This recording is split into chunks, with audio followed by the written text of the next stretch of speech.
So I think the easiest way to explain spirituality is just conscious expansion. So it's just the expansion of consciousness, becoming aware of your consciousness, and so becoming aware of the energy itself, and also the conscious energy and what you're experiencing. So when we define experience neurologically, the only way you can experience anything in this world neurologically is through your emotions. So that's why it's so important to expand your consciousness all the way down to what your emotions are, to where you become present enough to experience your emotions consciously, fully. And I think a lot of people have a big struggle with how to do this, and it's more, we tend to force ourselves to do it, but it's more of relaxing into it, relaxing into feeling the emotions. When it comes to the physical 3D world, what spirituality is simply neurological regulation. But it's not neurological regulation by the subconscious, it's by the conscious. So it's where the consciousness is driving the nervous system, which is also your body. So it's driving the body. And this is also a form of emotional regulation. So the subconscious usually drives the body in many ways, makes our heart beat, right? Makes us respond very quickly to certain situations. But if we can come to a point where we're consciously driving the body, that is what spirituality is in neurological terms. So the summary of last week's meeting, just a big general summary, is that is to accept that we are never fully awakened, and we want to try to always maintain a sense of wonder and curiosity, even in different areas in life or topics that we think we already know about. And the reason why is because if we end up assuming that we know everything in what we think we know, then there's missed opportunity to expand the consciousness. There's always going to be a missed opportunity. The spiritual, so we can think of the spiritual journey is really like a giant maze or a labyrinth. So when we have spiritual awakenings, we think we've fully awakened to one area in our lives. And although that might be true, if you're truly staying on your path of your journey, later you might find that you were actually awakened, but you were actually still stuck in another matrix. So when I left my 9-to-5 job, and tried to start my business, I thought I got out of the matrix. Well, the reality is that there's matrix within a matrix within a matrix within a matrix. And so there's always room to expand our consciousness. There's not just one matrices. Yeah, there's always room to expand our consciousness. So it really is like a maze or a labyrinth. And the subconscious ego is like an adolescent or a pre-adolescent, and its goal is to stay safe. That's its main goal. Make safe decisions in all areas of the life. And in order to feel confident in making everyday decisions, in order to feel confident, it has to feel like it knows enough, right? So it has to feel like it knows what is happening in their area, in the area of expertise, and even what's going to happen in the future. It has to feel like it knows enough in order to feel safe. So the ego feels its safest when it thinks it knows. And the problem is that the ego is the subconscious. It is the subconscious, so it will take over the vehicle or the body that you're driving through in the spiritual maze, and it'll start driving. And so therefore we have an adolescent driving our body. And so when you're consciously living, though, you take over the driver's seat and you learn how to lead and guide the ego through sometimes scary and uncertain areas in the maze. So it's the conscious that needs to be driving the body at least 75% of the time. And it shouldn't be the subconscious. Instead, we need to rely on the subconscious as kind of like the mechanic of the vehicle of the body. It will repair the body. It's a part of repairing the body. It's a part of keeping the vehicle safe. And it may even sometimes take over and drive. We might need it to. But we want it usually in the back seat. So we're going to talk about the next goal in the game of spirituality.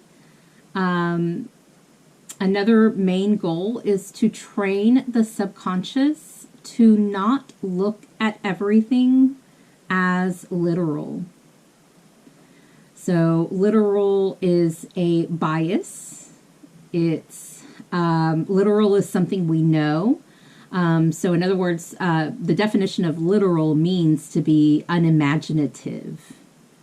Many people use it in terms of literal words in relation to words, but it's being unimaginative and it's very rigid in thinking. So we'll talk about how words can be literal, but literal can also be done with ideas and beliefs. So first, let's talk about the words. Language in itself limits our spiritual growth. And the way it does this is because the purpose of language is to categorize ideas. And so if we're trying to squeeze it into a box, that in itself prevents expansion outside of that category or box. So one example is using the words always and never, especially when it comes to situations that you don't like. If you've ever had a partner, a kid, or a pet that may often do something annoying, you may have found yourself using the words always or never.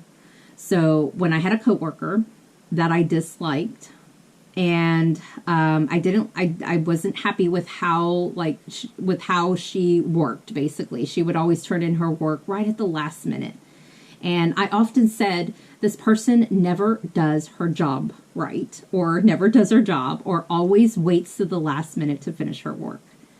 And I used that terminology over and over again. And the problem with this is that the subconscious ego is going to take those words very literally. And it's going to start to program those words associated with the behavior you don't like, into a neural network. So we're going to start having the neural networks associated with that. And then what's going to happen is that you are more likely to look for experiences that validate that belief. That's all you're going to look for. You're going to be less likely to pay attention to behaviors that state the opposite.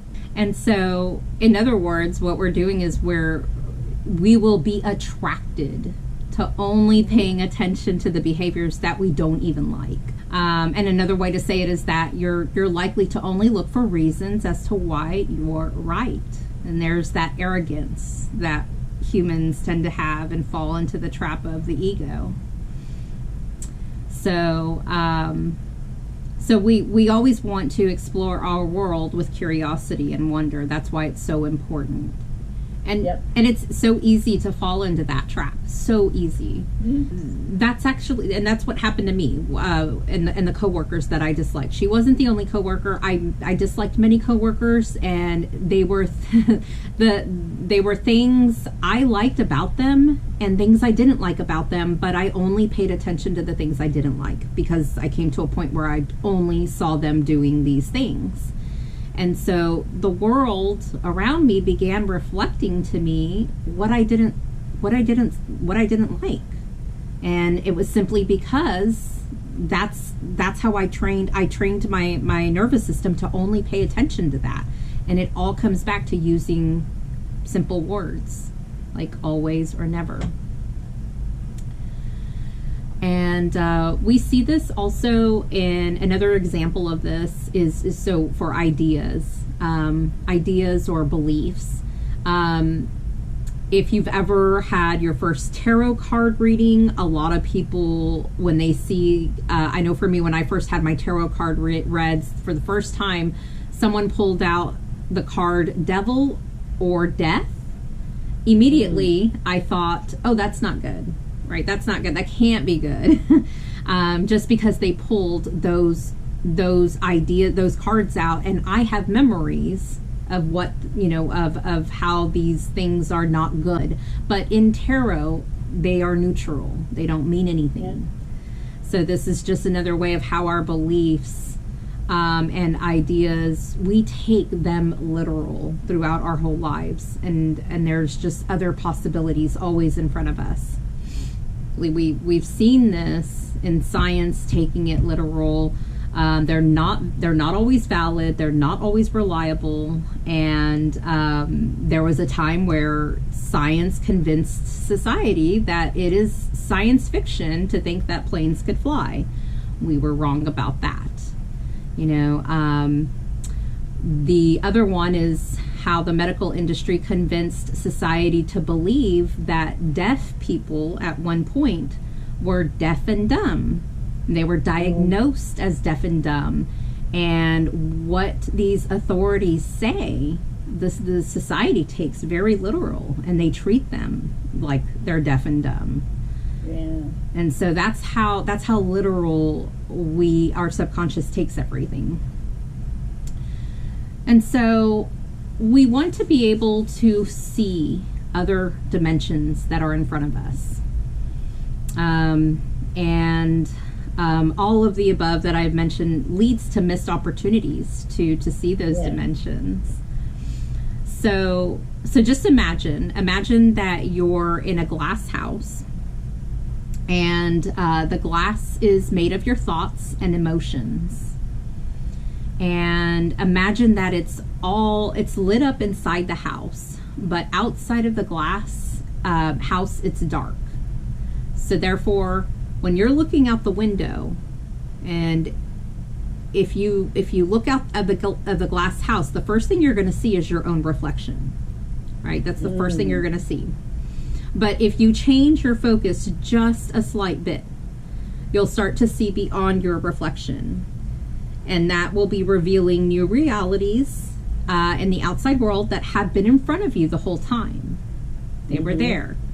So that's an example of conscious expansion, or a shift of consciousness to another dimension. That's exciting. Yeah. Awesome. And then if you don't allow for that shift in attention to the world past your reflection, if you don't allow that to happen, then what's going to happen is that you're going to expect to see what you're familiar with. You're always going to expect to see your reflection. And you're going to see what you think you know is there. So there can always be something in front of you, and if you're not allowing yourself to see it, then you might miss something different or even surprising that's there. And so the more you believe that you know something is the way it is, the more likely you will only see that, and the less likely you will be able to see other possibilities. So this is what it means to not take things literally. We want to try not to take words, labels, analogies, metaphors, and stories, and even facts literally all the time, unless it's absolutely necessary. So it's very important to become conscious to the multiple dimensions realities in front of us. So one example, I should have had a coin here, but one example is just a coin. We hear the phrase, there's two sides to a coin. We always hear this. But what we tend to forget is that there's three sides to a coin because it's three-dimensional. So you have the edge. You have the two faces, but then you have the edge. So there's always multiple dimensions in front of you. They are always there. We just have to be open to see them. Another example is losing a job. When we hear that someone has lost their job or that we are facing a job loss, we tend to see this as something sad or upsetting or stressful. And it's valid, right? Because we're now at threat for losing security, consistent paycheck, 401k, benefits. But the reality, if you shift your perspective, the flip side is there's new opportunity, right? It could be a new start. It could be a new relationship with new managers and coworkers. It could be an opportunity for higher pay. It could be an opportunity for better benefits, better work-life and balance. And so it could also be an opportunity that pushes you to follow your passions instead. So it's only sad and stressful because we have memories of people treating it that way. That's the only reason why it's sad and stressful. So if we open our consciousness to other possibilities, it's not that. It doesn't have to always be sad and stressful. What this actually does is if we stop taking things literally, we start reducing emotional suffering. So I highly recommend try removing always and never from especially when we're communicating about something we don't want to experience anymore. And so even with pets, right? So especially if we have like pet challenges, whether it's behavioral or health, it's very easy to fall into, they're never going to get better at this, or their health is never going to get better. Very, very easy to fall into that. So if we don't want that, if we don't want that outcome, then we want to see something else, and our language helps with that. The way we communicate helps with that. So when we encounter anything sad, upsetting, or even some of the everyday stressful situations in life, that we want to get in the habit of looking at them with curiosity and how it might be probable that it happened for a reason that you may not have noticed before. Okay, so how it's possible that this could happen for a reason that I never thought of before. So we want to list all of the pros rather than just focusing on the cons, and we want to counter argue to the subconscious that when we start wanting to think that everything is set and final, we want to start arguing that with the consciousness. So yeah, you want to give a counter argument with it and to it. And a lot of people label this as positive thinking. I do not label this as positive thinking. This is thinking in higher dimensions. It's thinking more closer in terms of probability and mathematical. You do still have to convince the subconscious that, hey, look, when it came to my coworker, it took a lot of convincing, but eventually I had to tell myself that, yes, she waits to the last minute, but she does the work that I no longer have to do. The tasks that I gave her never came back to me. She completed the tasks. And so it's like it started with just that shift in consciousness that maybe there's something else there that I'm not seeing. And that's kind of what I ended up seeing, is that, well, I don't have to do, that work tasks that she now does. So, and the truth is that the chances of my coworker, whether I like her or not, the chances of her being completely a terrible person in the way I perceived it is not accurate. It's just not accurate. There are things she did, such as, like I said, turning in her work late or whatever, but I only paid attention to that one side, which led me to dislike her more. And it led me to dislike my job and my life more. So it's really just self-sabotage what we're doing there. We're really just hurting ourselves when we when we come to this point where we think we know everything and we think we know what's going to happen next, rather than just staying wondrous or curious. This goes into a little bit of last week's, and then I'll go ahead and stop. So the ego, which drives the subconscious, again, it feels very safe. If it can take things literal, then it thinks it knows. It thinks it knows what's happening.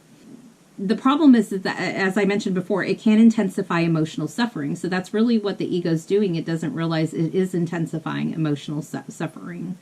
So, so that's what I have for today.